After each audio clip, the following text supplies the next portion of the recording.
तर भोंदू अशोक खरात याला 26 एप्रिलपर्यंत पोलीस कोठडी सुनावण्यात आली आहे। 6व्या गुन्ह्यामध्ये खरातला 2 दिवसांची ही पोलीस कोठडी असेल। मृत्यूची भीती दाखवून महिलांवरती तो अत्याचार करायचा। याच प्रकरणामध्ये सध्या अशोक खरातवरती 6वा गुन्हा दाखल करण्यात आलेला आहे।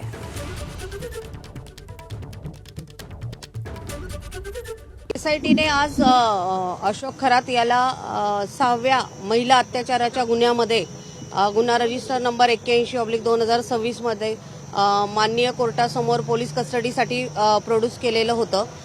हा गंभीर आणि महिला अत्याचाराचा गुन्हा असल्याबाबत त्याला पोलीस कोठडी मागण्याची जी विनंती आहे ती एसआयटी तर्फे मी स्वतः आणि माझ्याबरोबरचे जे अभियोक्ता आहे दर्शन इंगळे आम्ही दोघांनी माननीय कोर्टासमोर पोलीस कोठडी मिळण्याबाबत आणि सखोल तपास करायचा असल्याने आमची जी विनंती ती माननीय कोर्टासमोर केली असता माननीय कोर्टाने आरोपीला 26 तारखेपर्यंत पोलीस कोठडी सुनावली आहे। एबीपी माझा, उघडा डोळे बघा नीट।